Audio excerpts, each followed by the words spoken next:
Hello everyone, welcome back to my channel. आज की class में मैं आपको सिखाऊंगी कि कैसे हम एलिमेंट्स की वैलेंसी फाइंड आउट कर सकते हैं।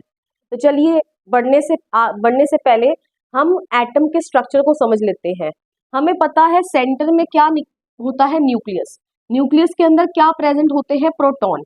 और न्यूक्लियस के आसपास जो शेल्स होती हैं उनमें कौन प्रेजेंट होते हैं, इलेक्ट्रॉन। जिन शेल्स को हम क्या नाम देते हैं, KLMN shell. There are 4 shells जिनको हम KLMN शेल के नाम से जानते हैं।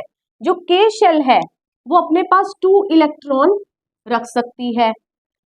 L शेल के पास 8 इलेक्ट्रॉन ही रह सकते हैं, M के पास 8 एंड N के पास 8।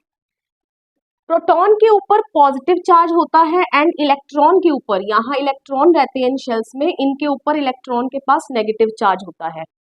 तो चलिए देखते हैं अब वैलेंसी हम किस तरीके से फाइंड आउट करेंगे। This is hydrogen. हाइड्रोजन का एटॉमिक नंबर इज 1। अब फर्स्ट शेल में इस इलेक्ट्रॉन को प्लेस करेंगे। अब यहां पर 1 इलेक्ट्रॉन मैंने प्लेस कर दिया। अब इस एलिमेंट को स्टेबल होने के लिए 1 इलेक्ट्रॉन की जरूरत है, तो इसकी वैलेंसी क्या हो जाएगी, यहाँ पे 1। वैलेंसी किस चीज के ऊपर हम डिसाइड करते हैं कि कितने नंबर ऑफ इलेक्ट्रॉन्स चाहिए उस एलिमेंट को अपने आप को स्टेबल करने के लिए। Now moving on to next, helium. Helium is atomic number is 2। तो मैंने यहाँ 2 प्लेस कर दिया। तो अब यहाँ पर 2 ही इलेक्ट्रॉन आ सकते हैं जो कि इसके पास पूरे हैं। तो ना अब ये इलेक्ट्रॉन देगा ना ये लेगा, तो इसका मतलब इसकी वैलेंसी क्या हो गई, 0। Lithium atomic number is 3। तो 2 फर्स्ट शेल में आ गए, 1 बच गया, 1 मैंने यहां कर दिया। अब यहां पर 1 इलेक्ट्रॉन इसके लिए डोनेट करना आसान है। ये 1 इलेक्ट्रॉन को, मतलब कि अगर इसको अपने आप को स्टेबल करना है, या तो इसको 7 इलेक्ट्रॉन लेने पड़ेंगे या इसको 1 इलेक्ट्रॉन देना होगा। तो ये देना ज्यादा प्रेफर करेगा, तो ये 1 इलेक्ट्रॉन को क्या कर देगा, लूज कर देगा। तो इसकी वैलेंसी क्या हो जाएगी, 1। Next is beryllium. Beryllium atomic number is 4। सो मैं इसको प्लेस करूंगी 2 एंड 2। अगेन ये 2 इलेक्ट्रॉन को देना पसंद करेगा स्टेबल होने के लिए, तो इसकी valency is 2। Next is 5, boron 5, 2 and 3। Again ये 3 इलेक्ट्रॉन को देना पसंद करेगा, इसकी valency is 3। Carbon atomic number is 6, 2 and 4। अब ये तो 4 इलेक्ट्रॉन क्या कर सकता है, ये दे भी सकता है और ले भी सकता है, लेकिन ऐसा नहीं होगा। ये क्या करेगा, ये शेयरिंग करते हैं। क्या करते हैं, शेयरिंग करते हैं। और इसकी वैलेंसी क्या है, 4, क्योंकि इसको कितने चाहिए अपने आप को स्टेबल करने के लिए, 4 इलेक्ट्रॉन की जरूरत है, तभी इसका ऑक्टेट कंप्लीट होगा। यहाँ 8 इलेक्ट्रॉन्स के पूरे हो जाएंगे। Next is nitrogen 7, 2, 5। अब इसके पास 5 इलेक्ट्रॉन है आउटर मोस्ट शेल में।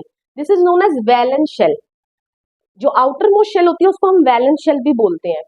तो अब यहाँ पर 5 है, 5, 6, 7। जिनके आउटर मोस्ट शेल में 5, 6, 7 इलेक्ट्रॉन होंगे, वो इलेक्ट्रॉन को लेना पसंद करेंगे, गेन करना पसंद करेंगे। और जिनके आउटर मोस्ट शेल में 1, 2 एंड 3 होगा, वो इलेक्ट्रॉन को देना पसंद करेगा, लूज करना पसंद करेगा। ठीक है, तो अब 5 इलेक्ट्रॉन है इसके पास, तो अब ये क्या करेगा, 8 इसको चाहिए, तो ये 3 इलेक्ट्रॉन ले लेगा, तो इसकी valency is 3। Next is oxygen atomic number is 8, तो 2 एंड 6। अब ये कितने इलेक्ट्रॉन लेगा, ऑब्वियसली 2। 8 करने हैं कंप्लीट, 2 की इसको जरूरत है, 2 ये ले लेगा। Next fluorine. Fluorine is 9 atomic number, 2 and 7। ये भी क्या करेगा, 1 इलेक्ट्रॉन ले लेगा, तो इसकी valency is 1। Next is neon 10, 2 and 8।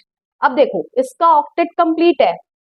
Valence shell क्या है, यहाँ पे एल शेल है, 8 इलेक्ट्रॉन्स कंप्लीट है, इसका मतलब ये ऑलरेडी स्टेबल है, तो यहाँ पर इसकी वैलेंसी क्या हो जाएगी, 0।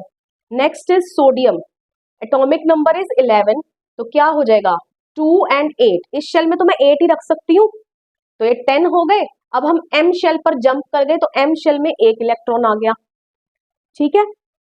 नेक्स्ट देखो लिख लेते हैं पहले, फिर हम यहाँ देख लेंगे।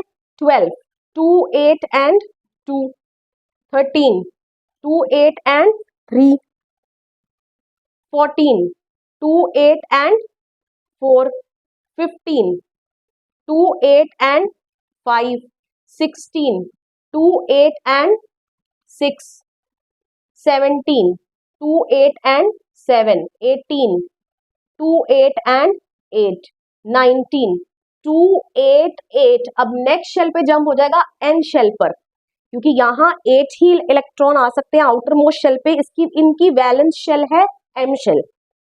अब यहाँ ये नेक्स्ट शेल पे जंप कर गया तो यहाँ 1 आ जाएगा। 20, 2, 8, 8 and 2, तो ये तो हमने इनको प्लेस कर दिया इलेक्ट्रॉन्स को। अब जो वैलेंस शेल है वहां से हम वैलेंसी को कैलकुलेट कर सकते हैं। ऑब्वियसली इसके आउटर मोस्ट शेल में, वैलेंस शेल में कितने इलेक्ट्रॉन है? 1। ये 1 इलेक्ट्रॉन देना पसंद करेगा तो इसकी वैलेंसी क्या हो जाएगी? 1। 2 अगेन ये देना पसंद करेगा, वैलेंसी इज 2। 3 देना पसंद करेगा, वैलेंसी इज 3। 4 शेयरिंग करेगा, क्या करेगा? शेयरिंग, तो वैलेंसी इज 4। 5 वैलेंसी इज, अब ये 5 है इसके पास, 8 होने चाहिए, तो ये 3 लेना पसंद करेगा, तो वैलेंसी इज 3। 6 8 बनाने के लिए इसको कितने चाहिए? 2 चाहिए, वैलेंसी इज 2। 7 8 बनाने के लिए इसको कितने चाहिए? 1, वैलेंसी इज 1। ऑलरेडी 8 है, ऑक्टेट कंप्लीट है, कुछ भी नहीं चाहिए, 0। 1 लूज करना पसंद करेगा, वैलेंसी इज 1। 2 लूज करेगा, valency is 2। So this is the way you calculate valency. आप वैलेंसी इस तरीके से कैलकुलेट कर सकते हैं, या इसका एक सिंपलेस्ट तरीका भी है, आप फर्स्ट 20 एलिमेंट्स के नाम याद कर लीजिए। वैलेंसी किस तरीके से लिखेंगे आप? फर्स्ट 20 एलिमेंट्स की शॉर्ट ट्रिक से 1 के बाद आप 0 लिख देंगे, देन 1 2 3 4, देन फिर आप बैक काउंटिंग करेंगे, 4 के बाद क्या आया? 3 2 1, again 0, then 1 2 3 4, then 3 2 1, back counting, then 0, then 1 and 2। So this is the way. अगर आप शॉर्ट ट्रिक से नहीं भी करना चाहते तो आप इस तरीके से, अगर आपको एटॉमिक नंबर पता है किसी भी एलिमेंट का, आप बहुत आसानी से वैलेंसी कैलकुलेट कर सकते हैं। सो आई होप सो आपको ये वीडियो यूजफुल रहा होगा, वैलेंसी किस तरीके से हम फाइंड आउट करते हैं। आगे की क्लास में हम सीखेंगे कि हम फॉर्मूलाज कंपाउंड के कैसे डिराइव करते हैं। तो नेक्स्ट क्लास में मिलते हैं। वीडियो लाइक कर दीजिएगा, शेयर कर दीजिएगा एंड कमेंट करके बताइएगा कि आपको वीडियो कैसा लगा। Till then bye bye, take care.